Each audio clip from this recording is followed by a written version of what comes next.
The sales of that man used to keep countless tailors and thousands of their workers employed and economically engaged.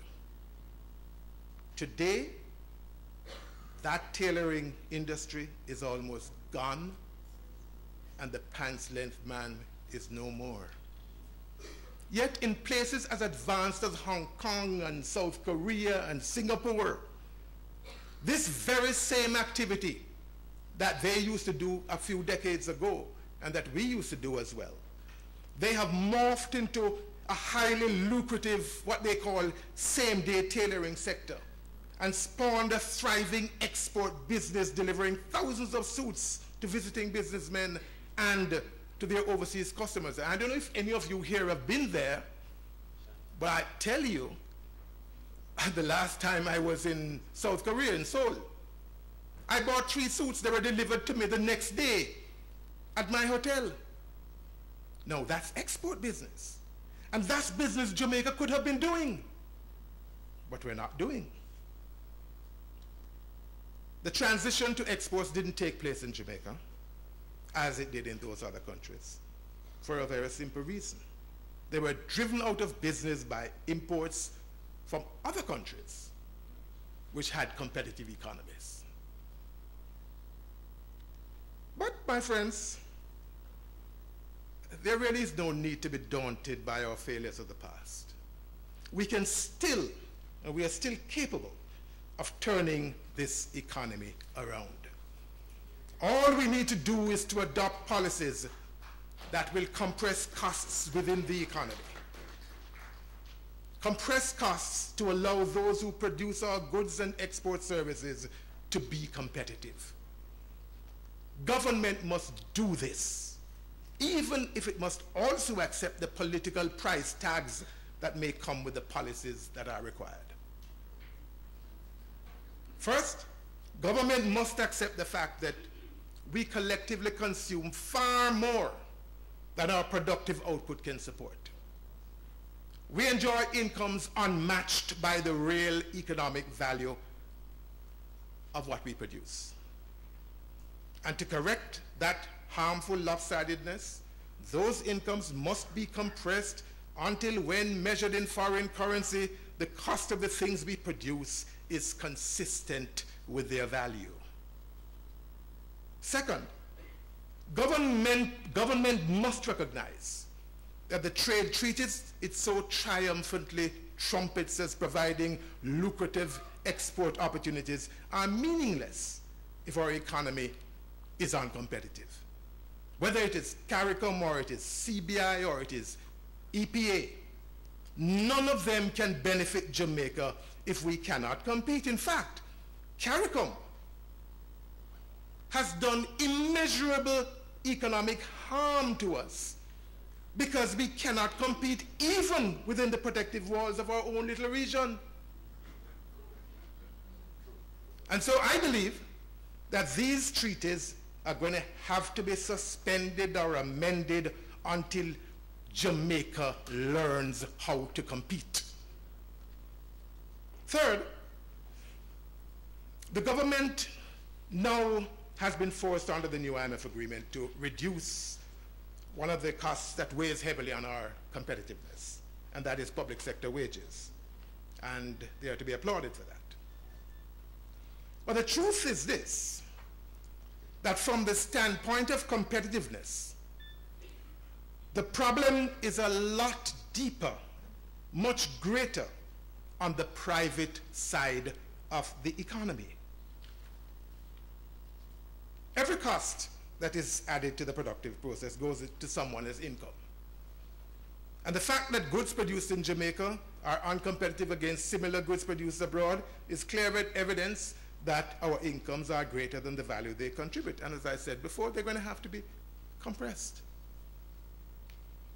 But it shouldn't be assumed that these high incomes of which I speak are confined to the businesses that are engaged in production.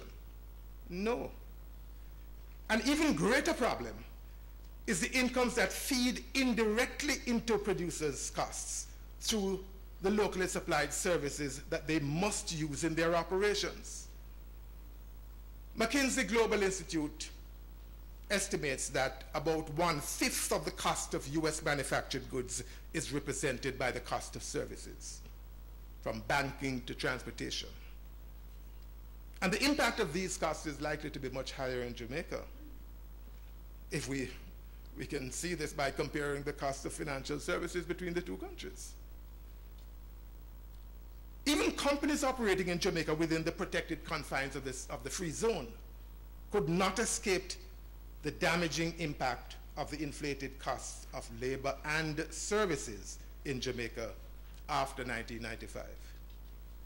These costs so burdened their competitiveness that a booming garment sector exporting over $500 million worth of product at the end of the 1980s has disappeared, poof, like smoke. In 1996, I visited Hong Kong, the Hong Kong headquarters of one of the largest companies operating in the free zone. And I was shown their books, and the books confirmed that their Jamaican operation was the most expensive and uncompetitive in their worldwide network. And this was entirely attributable to the rising cost of labor and locally sourced services. And despite Jampro's best efforts, this company, which employed almost 4,000 people, left a few years later. The real problem is that, unlike goods and export services, services like tourism, goods that are sold locally and abroad, domestic services in Jamaica are not subject to the price-constraining effect of foreign competition. When goods are too expensive in Jamaica, foreign competition kills them. When export services are too expensive, foreign hotel tourism destinations kill it. That does not affect the services we have to buy from the banks and all the other entities that provide services to Jamaican companies. This is a huge impediment to competitiveness, and it cannot continue if we are going to be a successful economy.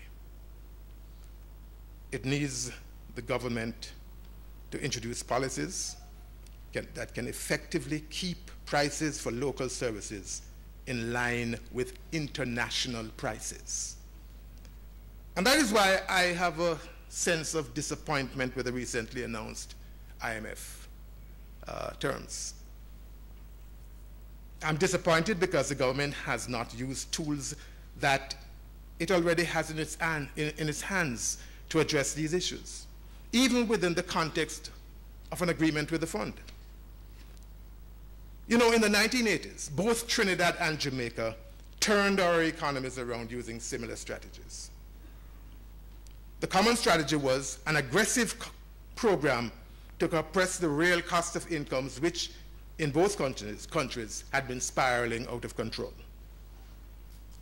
Jamaica, between 1984 and 1985, used currency depreciation along with an effective incomes policy to reduce the US dollar value of incomes within the country by 40%.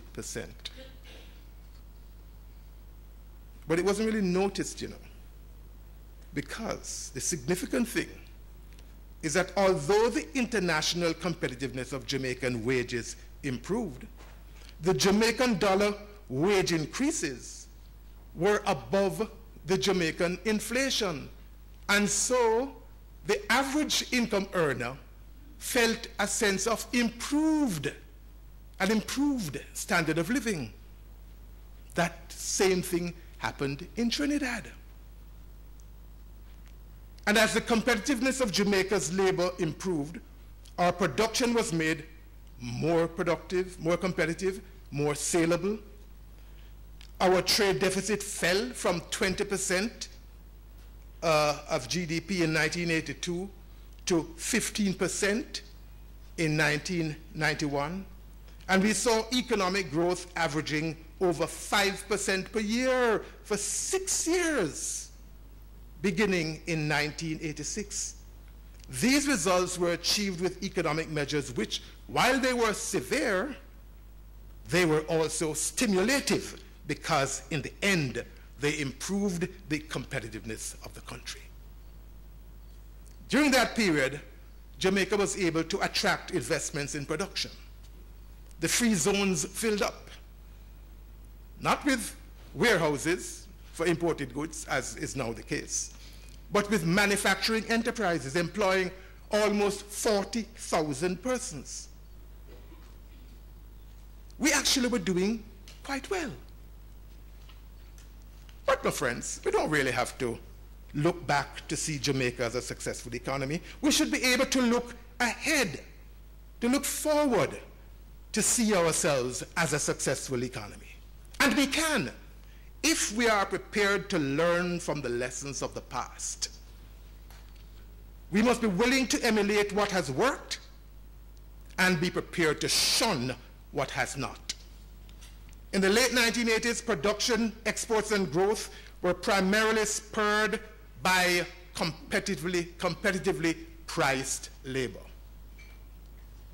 But after we ended the discipline-imposing relationship with the IMF in 1995, you know what happened? The US dollar value of Jamaican incomes shot up again to 3 times what they were in 1985. And that, my friends, ushered in the long period of stagnation that is still with us today. Economic growth has hardly been able to keep pace with population growth. Our trade deficit, which was brought down to 15% in 1991, remember I said that? They have again exploded and have reached 43% of GDP by 2008. Our productive businesses have been losing the battle to imports, and the country has not been able to join the new world of exponential export opportunity. World exports have been growing at an unprecedented rate. And you know what?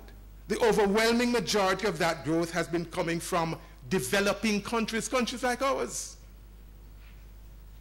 Not growth coming just from China, but growth from developing countries all over the world.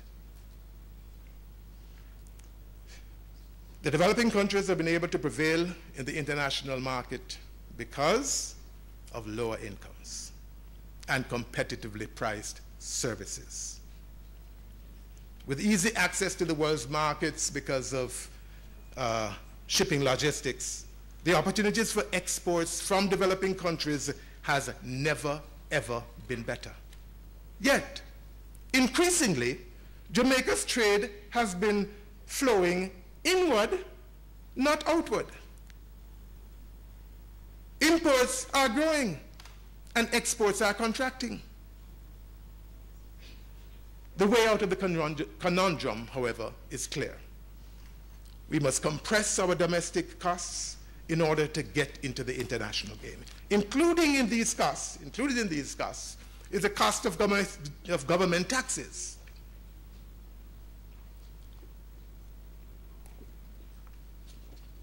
Government has a tax system which punishes inputs into production that are not borne by foreign competition. And we talk about tax waivers and the intention to remove tax waivers. Well, it's a good idea, but the government should remember that some of these waivers are intended to compensate for taxes that are applied to inputs into the process of producing Jamaican goods that don't apply to foreign goods. But perhaps the most effective tool available to the government for maintaining competitiveness of our production is maintaining a competitive Jamaican currency. To achieve it, we have to keep inflation within the range of our trading partners, and we have to closely manage money supply and incomes. Where inflation rises above that of our trading partners, the price of our currency must also be adjusted to maintain its competitiveness. It's logical. But in Jamaica, we suffer from what I call an irrational devaluation paranoia. And that paranoia has led to a currency that is chronically overvalued even while it is consistently depreciating. The exact opposite of the strategy used by successful developing economies. And so, despite that paranoia, the Jamaican dollar is now set to break through the US 1 cent floor. And still,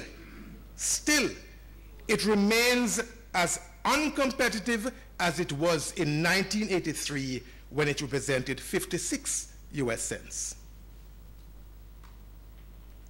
We have played so many games with our currency, my friends, that the very devaluation we fear is guaranteed because of that fear. Friends, our economy can recover, but we need to wake up and we need to wise up. We can be a successful exporting country, and our people can have the economic opportunities they deserve if our government would only be bold, strategic, and decisive. We can succeed if we enact an incomes policy that compresses production costs. We can be successful if we control the cost of domestic services. We can do better if we remove taxation from production. We will thrive if we maintain a competitive currency, and we will do even better if the government finds a way to reform the tax code to incentivize companies and individuals to invest some of their income in productive businesses. These, my friends, are some of the actions that, if taken, will breathe life into our economy, lead Jamaica to growth and prosperity, and make our future much more promising. More promising than the disappointing recent past. And I'm very hopeful, looking in this room, that more and more Jamaicans will join in the endeavor to make that happen. Thank you very much.